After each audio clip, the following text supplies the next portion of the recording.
ഒരു ദിവസം ഒരു കുട്ടി മണ്ണിലിങ്ങനെ കളിക്കുക. അപ്പൊ ആ സ്വഹാബിയാകുന്ന പിതാവ് ആ കുട്ടിയെ മണ്ണിന്ന് ബലാത്കാരമായിട്ട് പിടിച്ചു കൊണ്ടുവന്നിട്ട് മണ്ണിലാണോ കളിക്കുന്നത് എന്ന് ചോദിച്ചിട്ട്, അങ്ങനെ ഉണ്ടല്ലോ കുട്ടികൾ മണ്ണ് കളിക്കുമ്പോൾ ഉമ്മമാർക്ക് തീരെ ഇഷ്ടപ്പെടില്ല. അള്ളാഹുവിന്റെ റസൂൽ പറഞ്ഞു, തടയരുത്. അവൻ കളിക്കട്ടെ, മണ്ണിലല്ലേ കളിക്കുന്നത്. നിങ്ങൾക്കറിയോ രക്ഷിതാക്കളെ, മണ്ണ് നമ്മുടെ കുട്ടികളുടെ വസന്തമാണ്. അപ്പൊ മണ്ണിൽ നിന്നാണ് വസന്തം ഉണ്ടാകുന്നത്. ഒരുപാട് പൂക്കളെ തരുന്നത് മണ്ണാണ്, പച്ചപ്പ് തരുന്നത് മണ്ണാണ്, കൃഷി തരുന്നത് മണ്ണാണ്. അപ്പൊ മണ്ണാണ് നമ്മളെ വസന്തം. കുട്ടികളെ വസന്തം മണ്ണാണ്. മണ്ണ് കളിക്കട്ടെ. കുട്ടികൾ മണ്ണ് കളിക്കുമ്പോൾ അവർ മെന്റലി എന്താകുന്നുണ്ട്, റിലാക്സ് ആകുന്നുണ്ട്. അതിന്റെ ഒക്കെ അപ്പുറത്ത് ഈ കുട്ടികളെ കയ്യും കാലും മണ്ണുമായിട്ട് സമ്പർക്കത്തിൽ ഏർപ്പെടുമ്പോ അതിൻ്റെതായ പ്രകൃതിപരമായ ആരോഗ്യ വശങ്ങൾ കൂടി അവർക്ക് കിട്ടുന്നുണ്ട് എന്നർത്ഥം. എന്ന് പറഞ്ഞാൽ മണ്ണിലിങ്ങനെ ഉരുണ്ട് മറിയാന്നുള്ളതല്ല ഞാൻ പറയുന്നത്.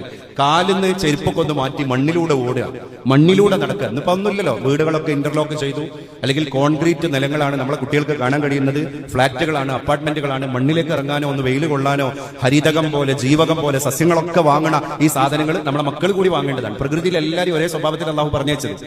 സസ്യങ്ങൾ പോലും മണ്ണ് കൊണ്ടാണ് ജീവിക്കുന്നത്, മൃഗങ്ങൾ മണ്ണ് കൊണ്ടാണ് ജീവിക്കുന്നത്. പക്ഷി ആകാശത്തിലൂടെ പറഞ്ഞാലും പക്ഷിക്ക് മണ്ണ് വേണം, അതിന് പക്ഷി ഇറങ്ങി വരുന്നുണ്ട്. പക്ഷെ നമ്മൾ മാത്രം മണ്ണിന് അന്യരായി തീർന്നിരിക്കുന്ന ഈ കാലത്ത് മണ്ണ് വളരെ പ്രധാനപ്പെട്ട ഒരു വിഷയം തന്നെയാണ് എന്ന് നമ്മൾ മനസ്സിലാക്കണം. ഒരു കാരക്കയുടെ കുരു, നമ്മളിങ്ങനെ മേശപ്പുറത്ത് കാണുന്ന ഒരു കാരക്കയുടെ കുരു ചിലപ്പോൾ ഹാമർ എടുത്ത് മേടിയാലേ അതിനെ പിളർക്കാൻ കഴിയൂല.